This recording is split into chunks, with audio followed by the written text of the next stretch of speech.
Very good morning, friends. And today's topic is digestive system in an animal. At last lecture, we can see the digestive system of humans. Those people or those students which cannot be see their video, then click on I button and watch this video. कल हमने पढ़ा था कि human में digestive system कैसे होती है.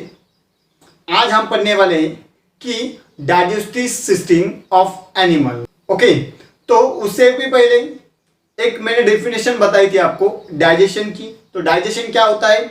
Digestion is one of the process in which the complex material is convert into the simple form और absorbable form and synthesis the energy. In any animal, it is a human being also or a many animal also. Okay, but main thing of digestion is to synthesis the energy. Digestion एक ऐसी process है जिससे animal हो या human being हो, वो क्या करते हैं? एनर्जी प्रोडक्शन करते हैं, उसे हम डाइजेशन कहते हैं. ओके, तो हम पहले देखेंगे डाइजेशन इन अ काउज. तो you know very well cows आपने देखी होगी. ओके, तो it has a big structure, उसका स्ट्रक्चर बिग होता है. ओके, तो काउ में कैसा होता है तो डाइजेशन, वो आज हम देखने वाले हैं. First, after the starting the lessons we have seen some basic structure related to the cows. Cows का हम बेसिक स्ट्रक्चर पहले जान लेते हैं. Same to same the digestion process in a cows is also be the start from mouth. The digestive system of cows contain mouth, ruminant, stomach, small intestine or large intestine. These all are the part of cows. Okay, or animal digestive system. तो पहले पढ़ते हैं हम mouth. You know very well, cow is a herbivorous animal. Cow ये herbivorous animal का example है. Herbivorous यानी क्या? Those animal which eat only the grass. जो ग्रास फीड करते हैं उसे हम herbivorous animal कहते हैं. तो काउ क्या करते हैं? Cow first start the chewing in a mouth. वो क्या करते हैं? पहले चेविंग करते हैं माउथ में, and after that it goes towards the ruminant. These food are not a completely digested, it should be the undigested food. ये undigested food होता है. And then it goes towards the ruminant. जो पहला part होता है cow का, ruminant, वहां पे ये फूड क्या होता है? टेम्पररी स्टोर होता है. Why? Because it should be the eat a very fastly. वो fastly eat करती है. But after a certain interval of time, when cow is on a resting or cow is a resting, then it push the food again into the mouth. वो क्या करती है? जो food होता है वो again क्या करती है? Mouth में chewing करती है. And this process is known as rumination. Rumination means what? Rumination is nothing but food particle again transfer from ruminant to the mouth and again achieving into the small particles is known as a rumination process. उसे हम rumination process कहते हैं. तो ये जब ruminant में जाता है, ये क्या होगा? It should be the undigested food, but ruminant contain a most important bacteria which convert the cellulose or a starch from the grass and it should be the digested form or it form the curds. वो क्या करते हैं? जो bacteria होते हैं उनके ruminant में वो क्या करते हैं? जो डाइजेस्टेड फूड नहीं है, अनडाइजेस्टेड जो फूड है उसे कन्वर्ट करता है. उसका जो स्टार्च रहता है या सेलुलोज रहता है और कार्बोहाइड्रेट रहता है, वो क्या करते हैं? कन्वर्ट करते हैं. किसमें? कर्ड्स में. कर्ड्स बोले तो it is just like a digestive juice present in the cause.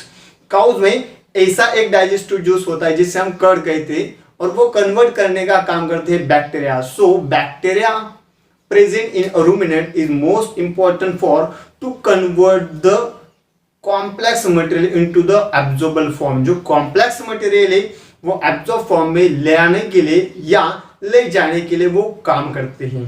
And after the chewing the all food in a mouth, then it does not transfer towards a ruminant again, it transfer towards the stomach. फिर से वो क्या करती है? जो food आया था ruminant का वो क्या होता है? माउथ में अगेन जाता है, and again it should be the chewing into the small particle and trans towards the stomach. ये फिर से रूमिनेंट में नहीं जाता, वो कहाँ पे जाता है? स्टमक के पार्ट में जाता है. And after the goes towards the stomach it should be the completely digested. वो क्या होता है? कंप्लीटली डाइजेस्टेड होता है and after the completely digestion of food it important for to synthesis the energy in the cows. फिर जो cause में energy production होने वाला है वो कहाँ से होगा, जो फूड स्मॉल इंटेस्टाइन में एब्जॉर्ब हुआ था उससे वो एनर्जी क्या कर सकती है, ओरिजिनेट कर सकती है या जनरेटेड कर सकती है। इस प्रकार काउ की डाइजेस्टिव सिस्टम होती है और एक पार्ट इसमें ruminant those unwanted food it should be the transfer throughout a body.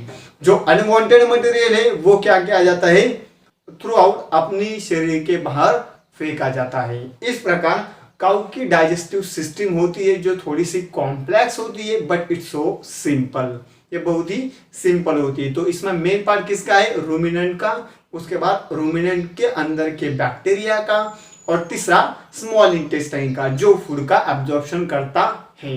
Okay, उसके बाद चलते हैं हम अमीबा की तरफ। तो अमीबा आपने देखा होगा, amoeba is a very small in structure, it has a single cell organelle and it contain the membrane and it contain the one nucleus also। इसमें एक सेल मेम्ब्रेन होती है, सिंगल सेल वाला ऑर्गेनिज्म है और ये बहुत ही छोटा है and which is live in water, जो वाटर में पाया जाता है। उसके बाद amoeba is does not the autotrophic organism, ये एटोट्रॉपिक ऑर्गेनिज्म नहीं है, ये हेट्रोट्रॉपिक ऑर्गेनिज्म है because it should the get the food from other animal. तो ये क्या करती है, फर्स्ट आपको बता दूंगा कि amoeba does not having the specific shape, amoeba का कोई भी स्पेसिफिक शेप नहीं होता। Why, because amoeba contain the pseudopodia cells. Amoeba में एक सेल्स होती है जिसका नाम है स्पिडोपोडिया। ये स्पिडोपोडिया क्या करती है, pseudopodia cells is the most important for to change the shape of amoeba continuously. ये अमीबा का जो शेप है वो कंटिन्यूअसली चेंज करती है। Why, because is most important for to capture the foods, जो फूड होता है उसे कैप्चर करने के लिए ये स्पिडोपोडिया क्या करती है, it has a different shape, amoeba क्या डिफरेंट शेप फॉर्म होते हैं। तो ये फूड कैसे कैप्चर करती है, when any food particle come towards the amoeba then cell should be a swell, जो सेल होती है वो क्या होती है, स्वेल होती है and after that it should be the engulf, वो इंगल्फ करती है and after the engulf it goes towards the stomach. ये इंगल्फ किए वाले जो पार्टिकल्स है वो जाते हैं अमीबा के सेल के अंदर and after that it should be the digested, वो डाइजेस्टेड होते हैं। इस प्रकार हमने ये चैप्टर इजी से समझ लिया, अच्छे से पढ़ भी लिया। जो नए यूजर से उसको अगर ये लेक्चर अच्छे लगे तो हमारे चैनल को लाइक और सब्सक्राइब करना मत भूलिएगा।